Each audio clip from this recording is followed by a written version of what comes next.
Hi, I am Otis Deley, and this book I'm reading, or this story I'm reading, is Joe's Bros and the Bus That Goes, written by Paul Kerensa, illustrated by Liz and Kate Pope. Now come and meet Joe and his squillion brothers, like Asher and Dan and Judah and others. With so many bros, a big car was a must, so they all took their trips in their dad's minibus. Dad just couldn't help it. Joe was his favourite. Choose a coat, Joe, and you know what? I'll pay for it. Joe's brothers' coats were all dark grey and duller, so Joe picked a jacket of every bright colour. Green sleeves, silver lining, blue collar, gold top, black belt, chocolate buttons, the best in the shop. Joe's brothers frowned at the reds, blues and greens, not helped as they left when Joe told them his dreams. Hey brothers, I dreamed that we had sheaths of wheat, and yours bowed to mine like you knelt at my feet, and the sun, moon and stars, they bowed too. Who'd have thunk? As he talked, the door closed with a beep clunk. Joe's jacket snagged on the minibus door. As the bus trundled off, his coloured coat tore. Hey guys, wait up! You're my bros, that's what matters! But they'd gone. Joe looked down, dreams and jacket in tatters. The brothers had sold poor young Joe down the street. A long way from home, he was sad and downbeat. But he landed a job at the Potty's big mansion. They needed a cleaner.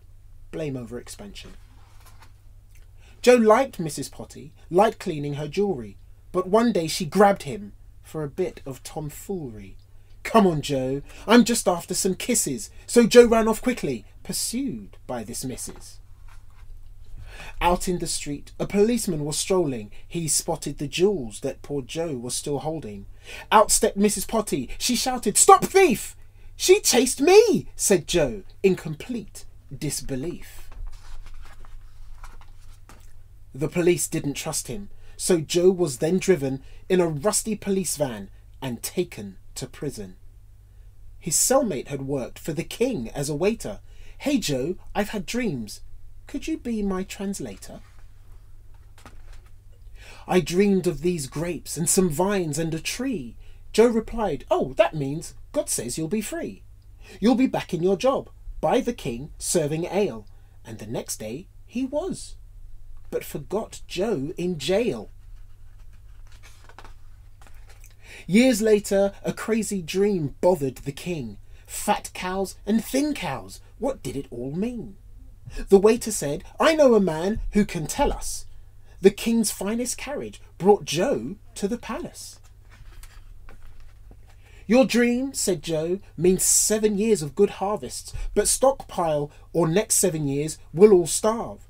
It's important to store in a warehouse that's large." "I will," said the king. "Oh, and you'll be in charge." So Joe became boss of collecting the grain for 7 good years of nice crop growing rain. The next 7 years the tractors went quiet, but thanks to Joe's storage all ate a good diet. A familiar bus came. Joe's brothers were hungry. They'd not stored like Joe had, so travelled cross country.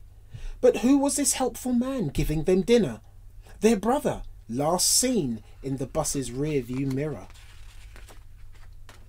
They bowed, but Joe hugged them. "It's me, I'm your brother.